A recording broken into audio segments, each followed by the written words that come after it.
If you want to try your hand at an AI project, how do you select a worthwhile project to work on? Don't expect an idea to necessarily come overnight. Sometimes it happens, but sometimes it also takes a few days or maybe a few weeks to come up with a worthy idea to pursue. In this video, you see a framework for brainstorming potentially exciting AI projects to pursue.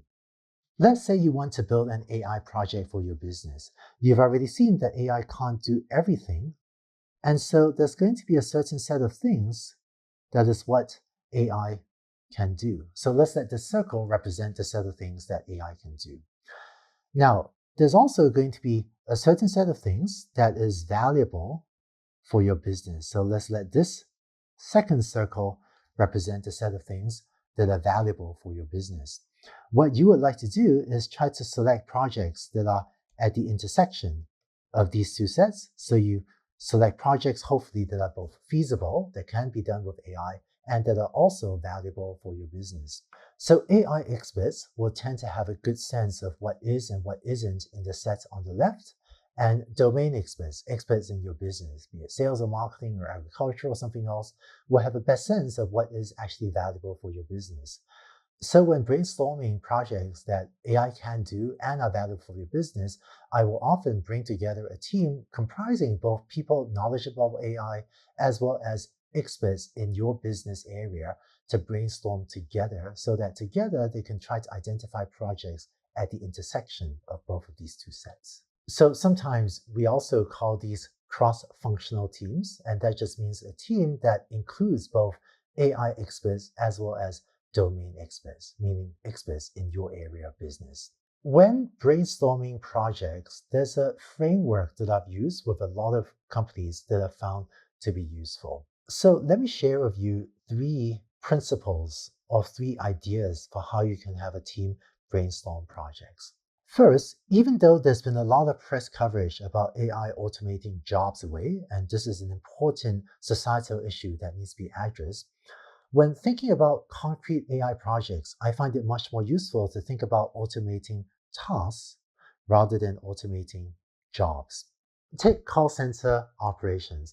There are a lot of tasks that happen in the call center, ranging from people picking up the phone to answering phone calls, to replying to emails, to taking specific actions, such as issuing a refund on behalf of a customer request.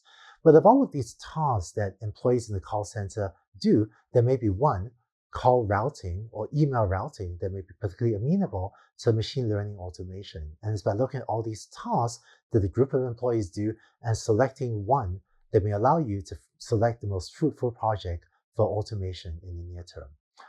Let's look at another example, the job of a radiologist. There's been a lot of press about how AI may automate radiologists' jobs, but radiologists actually do a lot of things. They read x-rays, that's really important, but they also engage in their own continuing education. They consult with other doctors, they may mentor younger doctors, some of them also consult directly with patients. And so it's by looking at all of these tasks that a radiologist does that you may identify one of them, let's say AI assistance or AI automation for reading x-rays, that allows you to select the most fruitful projects to work on. So what I would recommend is, if you look at your business, think about the tasks that people do to see if you can identify just one of them or just a couple of them that may be automatable using machine learning. When I'm meeting CEOs of large companies to brainstorm AI projects for the company, a common question I'll also ask is, what are the main drivers of business value? And sometimes finding AI solutions or data science solutions to augment this can be very valuable. Finally, a third question that I've asked that's sometimes led to valuable project ideas is, what are the main pain points in your business? Some of them could be solved with AI, some of them can't be solved with AI, but by understanding the main pain points in the business, that can create a useful starting point for brainstorming AI projects as well. I have one last piece of advice for brainstorming AI projects, which is that you can make progress even without big data, even without tons of data. Now, don't get me wrong, having more data almost never hurts, other than maybe needing to pay a bit more for disk space or network bandwidth to transmit and store the data. Having more data almost always is only helpful, and I love having lots of data.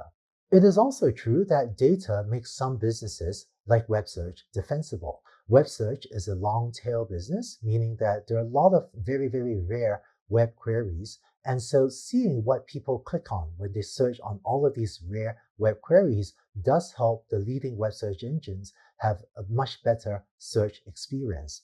So big data is great when you can get it.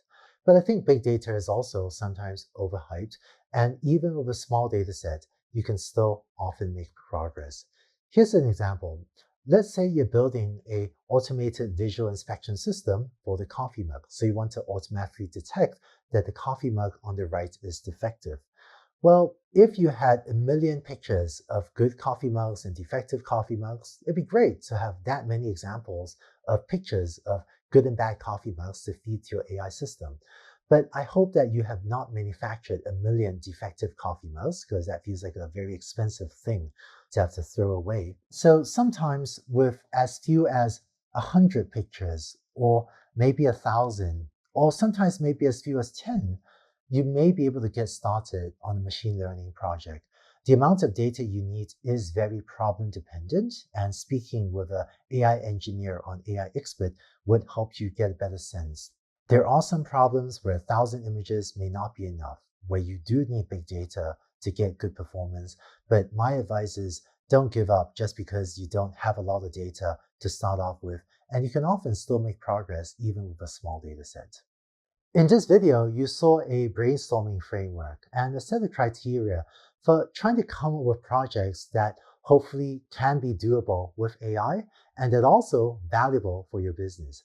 Now, having brainstormed a list of projects, how do you select one or select a small handful to actually commit to and work on? Let's talk about that in the next video.